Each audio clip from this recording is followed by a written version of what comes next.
My name is Aidan Egorugwu. The issues that I thought I wanted our next President Trump to address were education, jobs, and helping people. But when I watch people on the news talk about Trump sending certain people back to their country, suddenly education and helping people were not an issue for me anymore. I was concerned about my parents. My parents are from Nigeria. Would they be sent back? What would happen to me? Without my parents, I have nothing. I also heard adults screaming about sending people back to their country. Some people were angry, shouting racist comments and destroying things. Trump said in many of his speeches that he would make America great again, but all his speeches did was bring fear to women and people from other countries. My teacher taught me about Harriet Tubman, Rosa Parks, and Martin Luther King Jr. These great Americans fought for our civil rights. Now the only thing that seems to be on people's minds are hatred and segregation. So what do I, a small child living in America, have to say about this? President Trump, make America great again. Before we can talk about issues that affect us all, such as money and jobs, we need to unite our country by having a common goal, making America great.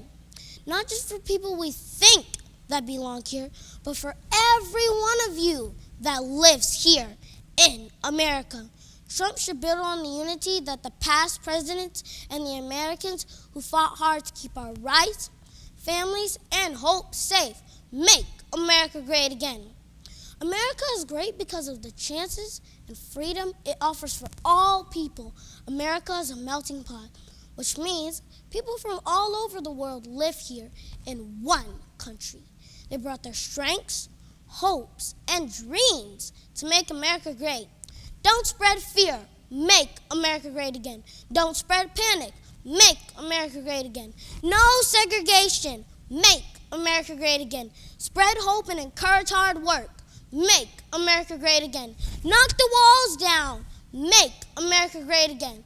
The issues that I would like Trump to address is making America great. Every morning in class we say the Pledge of Allegiance. The words, one nation, under God, indivisible, with liberties and justice for all, comes to my mind. We will make America great again. So how about it, Mr. Trump? Can you and will you make America great again? Thank you.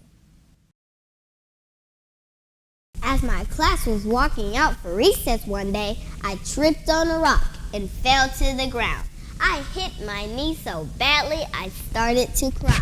Do you know what happened next? My wonderful classmates all came to my rescue.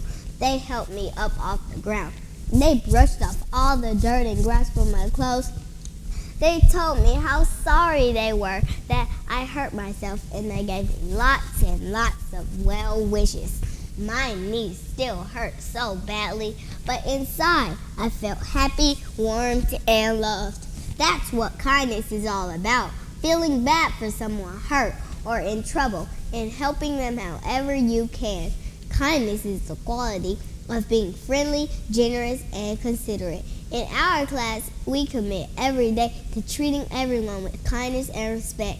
We commit to caring for each other. We commit to keeping our class safe for everyone. When we keep these commitments, our class feels safe and secure, and it makes it easier for us to learn.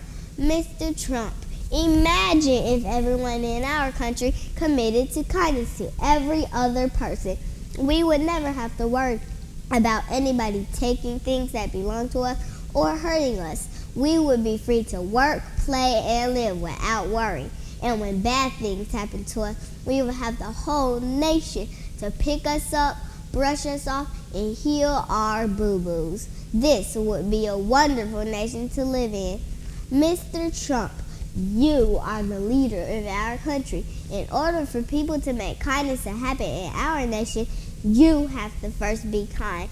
And next, you have to encourage everyone else to be kind.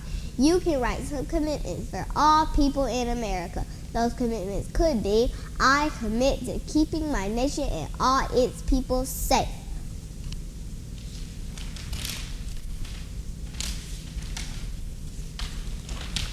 I commit to caring for all my fellow Americans.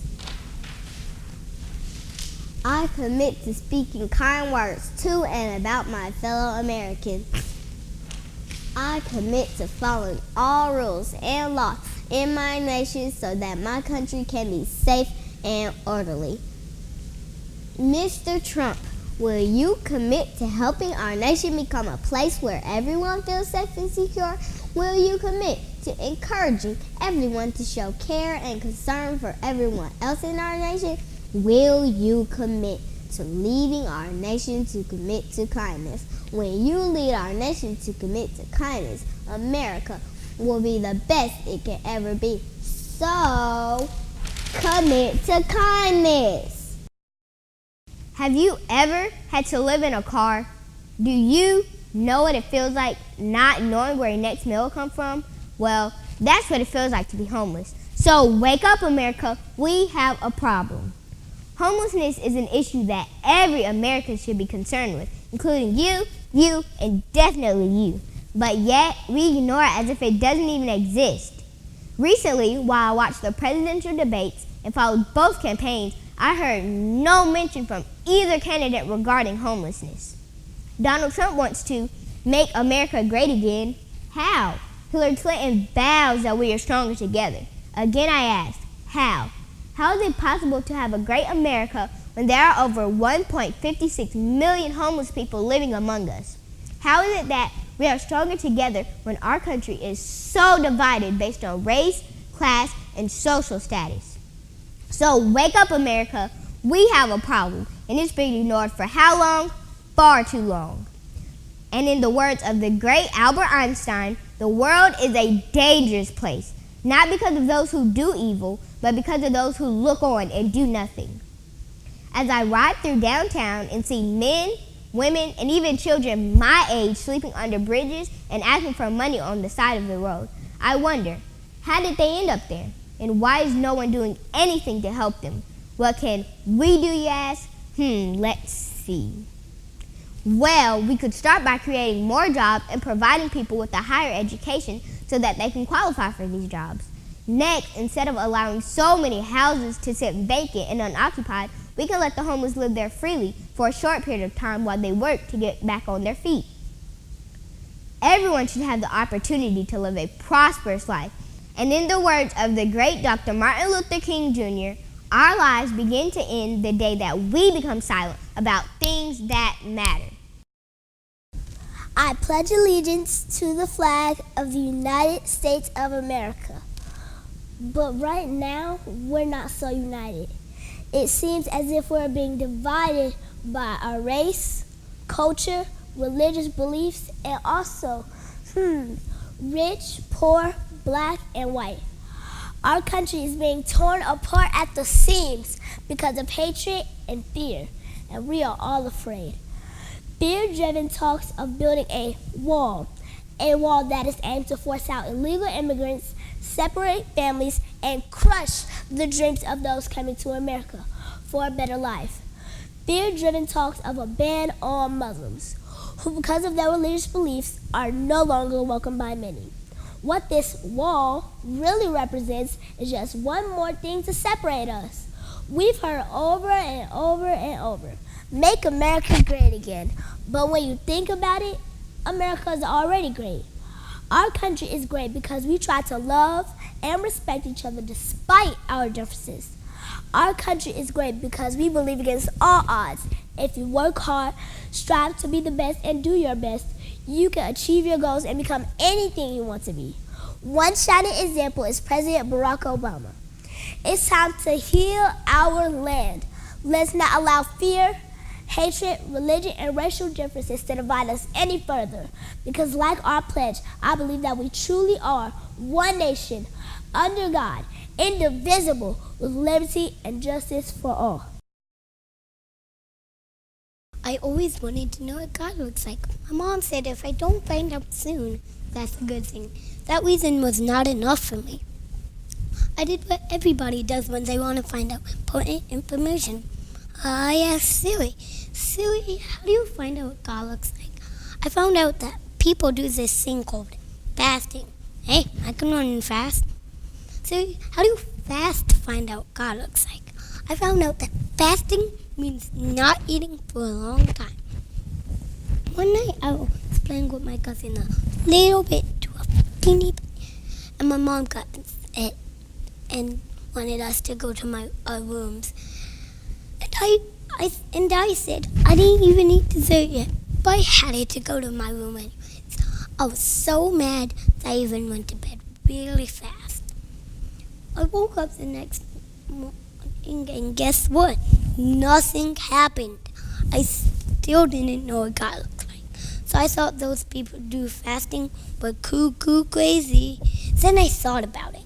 That night I didn't feel good. I went to bed really mad. My mom said it was because I didn't eat all my food. Imagine how many kids go to bed hungry every night. So I asked Siri that question.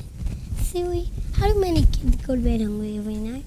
I found out 400,000 kids go to bed hungry without 3 meals a day between the ages of 6 and 8. That's just like me. I'm 6. My brother's 8. That's when I knew what my president, Mr. Donald Trump, to work on. He should feed hungry people, and he should do this for 2 reasons. 1, I have the perfect plan. 2, it would stop everybody from being so angry. And 3, 2 plans. I forgot. Just for 2 plans. Yeah. Let me tell you about my plan. So I asked Siri, how do you find out how much does the president make? I found out that the president makes $400,000 per year. Donald Trump is already rich. He doesn't need that money. He should give it to the hungry children.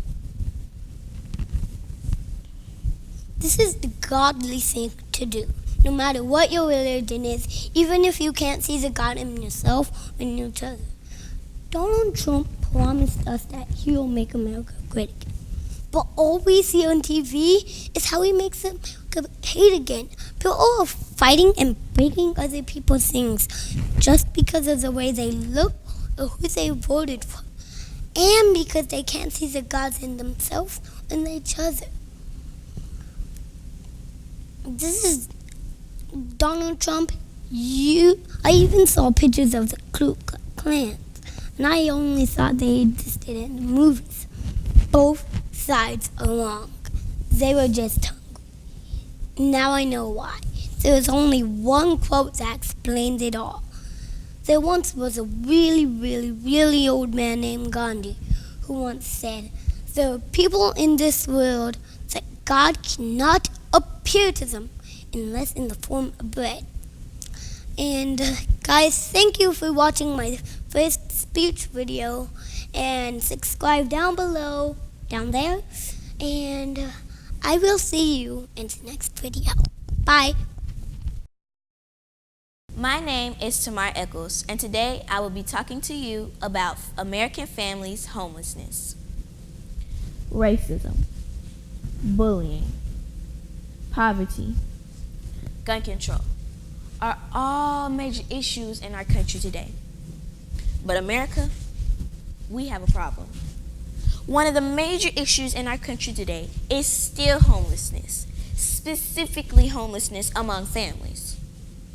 According to the Huffington Post, the amount of children who become homeless throughout our country has increased 35% in 31 states and the District of Columbia. This makes me wonder if our new president will even be concerned about this problem at all. I think that this issue really bothers me, 1, because I am a child with siblings, and 2, some of my schoolmates are suffering with this problem right now. We need a president who cares enough about children, the next generation, this generation, my generation, because we are all greatly affected by this problem, and find out how all this began. So I began to think, what has caused families to become homeless? Is it the lack of affordable housing? or low income. Researchers found that families that become homeless is inevitable due to lack of affordable housing to low income ratio. There are more low-level or poverty-level families than affordable housing units. In the early 1980s, the HUD agency cut funds for programs that support homelessness. This led states like New York to have populations of over 75,000 citizens, which includes families that find themselves homeless. This is not something we should take lightly. Because of these many causes, many can find themselves in this situation. There are homeless children in every city, county, and state throughout our country. NBC News released a report in 2015 that showed that about 1 in 30 children were homeless at some point last year. That's about 2.5 million kids and an 8% increase to an historic high, according to a study from the National Center on Family Homelessness. Half of the homeless population are families with children under the age of 6 years old. So as we go into the next 4 years with the new president, it is my hope that our president continues to dissolve this problem. Is there a quick solution to this problem? It may not be, but if some serious focus is placed on this, maybe the country can get the numbers down. Families should never have to be homeless, especially those with children. Former President Obama requested $6 billion to help with assistance from federal agencies across the country. He has increased the budget so that by the year 2020, the goal is to end homelessness for all families. I hope that our president continues to resolve this problem and help take care of our families and children. Thank you.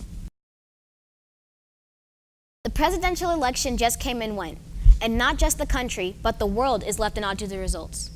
Because of all the controversy that the election has caused, I can say in confidence that this is probably the biggest and most outrageous one yet. As a result, the country has been exposed to more racism, religious hatred, and misanthropy for others. These are all issues, of course, but one issue that I was just waiting for the candidates to touch on is our country's motto, "In God We Trust." This line, found on U.S. currency, has caused quite an amount of embroilment due to one site saying that it's in violation with the First Amendment. I consider this topic very important because it will determine whether the country will remove its motto from its currency. About a year ago, someone fired the first shot. Someone wants to completely remove the motto for the argument that it assumes religion and that it's burdensome to atheists living in this country. The first part of the First Amendment states, "Congress shall make no law respecting an establishment of religion."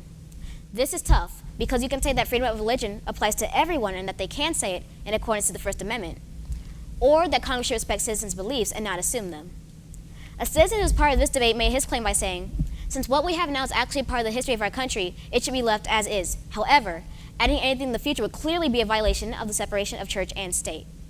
I believe this is a valid statement because when it comes to your nation and its background, it's important to consider its history and remember why things are the way that they are. Why does this affect me? There's another argument saying that the motto should be used in schools. The bill has already passed the Republican-controlled House, and many people disagree with the action. People consider it unrelated to learning and just another way for the country to fight. Because public schools tend to hold children of different religion, this mainly affects them. If the bill succeeds, the motto could be posted in 500 districts across the state. If using the motto now is offensive to another religion, wouldn't removing it only make the situation worse? To remove it, I think, would be to favor another religion, and every other person of different beliefs would be angry. The First Amendment continues with, "or prohibiting the free exercise thereof," meaning that it's not okay to stop one from expressing their beliefs or practices. To remove it, I think, would be in violation of that. There's another argument stating that I don't believe in money, I don't believe in God, but my money says I do. Your money isn't telling you to not be atheist. Your money says we as a united nation and united people, and how it came to be. As you can see, this debate is very controversial. I do feel strongly about the argument and don't fully know where I stand with each side. However, based on the points made, I think I am for keeping the motto. By saying this, I'm not telling anyone to think or believe in a certain way. This is a great topic for the candidates because it decides the fate of our country and shows how they would feel about it. Also, religion was already a huge part of the debates. Just remember, what's on the money doesn't define you. Politics these days, stopping the wars and terrorism, That's the kind of president people want, right? Well, while each of these candidates are all trying to stop these issues that are going on, their idea may be causing it. You may ask how, and I understand your questioning. When you watch the debate online or on television, you see that each of the candidates want to stop terrorism and war going on in this country. Well, how do they plan to do this? Well, their way of achieving that goal is by destroying those enemy countries. But think for a second. If you destroy them, won't they seek revenge?